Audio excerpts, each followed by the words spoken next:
اگر امیرالمؤمنین هیچ سندی برای او نبود در اثبات حقانیتش مگر این سند مکتوب کافی. حالا 5 تا گوسفند، 2 تا شتر، 3 تا گاوه، میخوای اینها رو بگیری بیاری؟ میبینی دم در آغل ایستاده میگه که واقعش من مغبون شدم. میگی باشه. یه نیم روز نشستی اینها رو تقسیم کردی، به دل او راه آمدی، حالا دبه میکنه. بگو باشه، دوباره همه رو قاطی کن، دوباره از اول شروع کن تا حق الله رو بگیر. حضرت میفهمن البته حیوانات بیمار رو نگیر، حیواناتی که معیوب هستن نگیر، اگر نابیناس نگیر، چرا که به هر حال اینها باید بیاد صرف مسلمان ها بشه.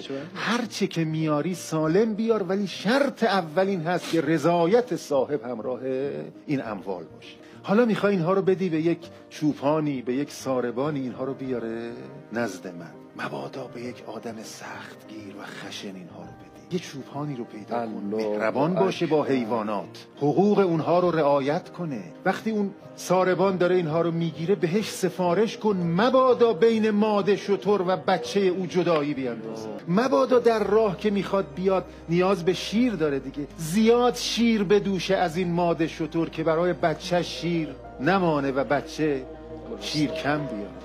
مبادا در راه که داره میاد تمام راه رو سوار یک شتر باشه و اگر شیر میخواد بدوشه از شتران عدالت رو رعایت کنه. بهش سفارش کن، به حیواناتی که خسته هستن کمک کنه. مبادا اونها رو زجر بده که سریعتر حرکت کنن. قافله باید همپای ضعیفترین این حیوانات حرکت کنه، باید از سرزمین‌های سبز و خرم بیاره. مبادا برای اینکه این اموال رو زودتر به دست من برسانی، به جای اینکه از این راه طولانی پر علف و سرسبز و خرم راهت رو کج کنی، از یه راه سنگلاخی که نزدیکتر هست اینها رو بیاری و اینها زجر بکشن، آب کم بیارن، علوفه کم بیارن. بگذار وقتی خسته شدن خوب استراحت کنن، بگذار کنار این علف ها خوب بچرن تا وقتی میان نزد ما شاداب سرحال فربه بیان، تا اینکه من اینها به دست من برسن و من علی ابن ابی طالب بر اساس قوانین کتاب خدا و سنت رسول الله اینها رو